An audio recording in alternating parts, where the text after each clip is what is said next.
Chamonix, France sits in the Auvergne-Rhône Alps region in southeastern France. A lot of towns in southern and eastern France seem to have flip-flopped to different kings and queens and lords and even religious orders, and Chamonix is no different. But as near as I can tell, around 1091, the town was given to a Benedictine order by the Count of Genoa. And somewhere in the 13th century, the order established a priory in the town. Then in 1519, the town was given away to another religious order. Don't you just love it? In 1530, they got permission from the Count of Genovese, or Genoa, to have 2 fairs a year. So I guess that's when it became a party town. But then in 1786, the inhabitants of the town bought their freedom from that religious order. Now, how do you like them apples?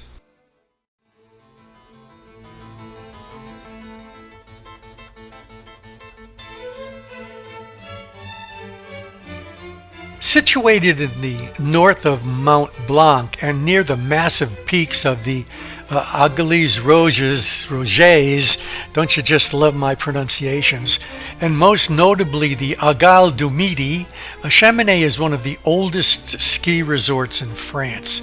The Chamonix commune is popular with skiers and mountain enthusiasts, and from a cable car you can go halfway up du Midi and then access these lower ski slopes and hiking trails. To further complicate the history of who owned the place, Chamonix was part of the historical land of Savoy and emerged as the feudal territory of the House of Savoy during the 11th to 14th century. The historical territories is actually shared between the modern countries of France, Italy, and Switzerland. France and Italy still argue over who owns the mountaintop. In 1924, the first Winter Olympic Games were held here at Chamonix. Over here, a casino was usually a small grocery store, but this one actually is a casino. The north side of the summit of Mont Blanc, and therefore the summit itself, are actually part of the village of Chamonix. Those are glaciers on the side of the mountain. However, they have been receding for years, and I have no idea if they're still here at all. You can take cable cars up to the mountain, and again, there are those 2 stops for hikers or for skiers. If you dare, I'm not one of them. The Arve River receives water from many glaciers of the surrounding mountains, and you can see its color isn't that mountaintop blue. It's this grayish color because of the high levels of silt that float down with the water flow. It meets the River Rhône on the west side of Geneva, but they don't mingle.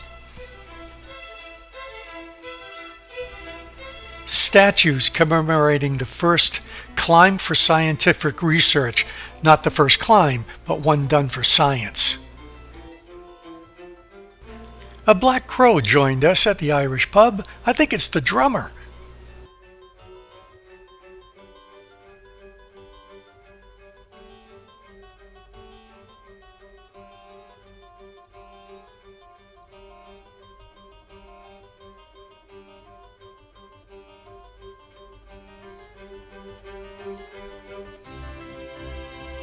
St. Michael's Catholic Church was first constructed in 1119 by the Benedictines. However, only the bell tower remains of the initial construction. Monks settled on the right bank of the Arve and then founded the Priory of Chamonix before 1204. The town was destroyed by a fire in 1522, and so was the church and the priory. It was rebuilt in 1702 with a different Baroque-style edifice, and a new altarpiece was put in 1737. Barely finished with it, and it was destroyed again by a fire in 1758. This time the roof, the bell tower, the furniture totally disappeared in the flames. The restoration of the paintings began in 1760 and would take 30 years to finish.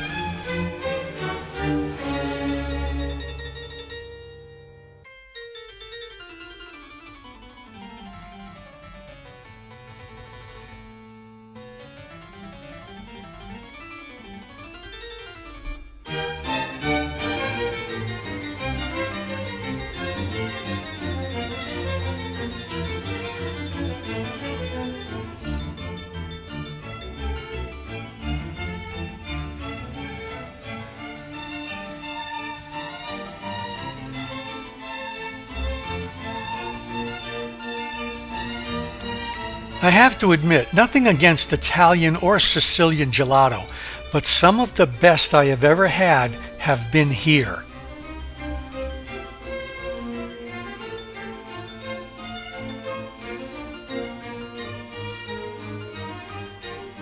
This is a mountaineering and crystal museum. Not all the crystals are just from this area, they're from around the world. Some of these climbers died on the mountain.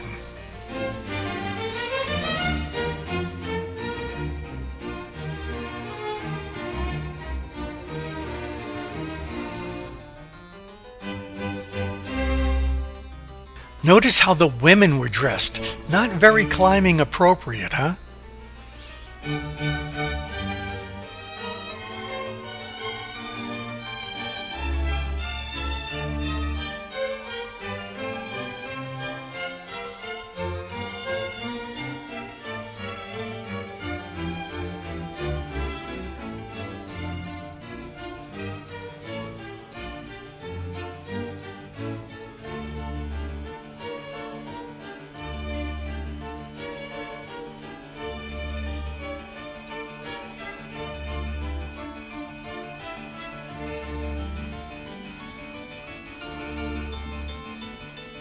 During World War II, a children's home operated in Chamonix, in which several dozens of Jewish children were hidden from the Nazis. Some of their saviors were recognized as righteous among the nations.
If you are an outdoor person and you like hiking and skiing and snow and other places like that, high places, this is a place for you. For me, once was enough.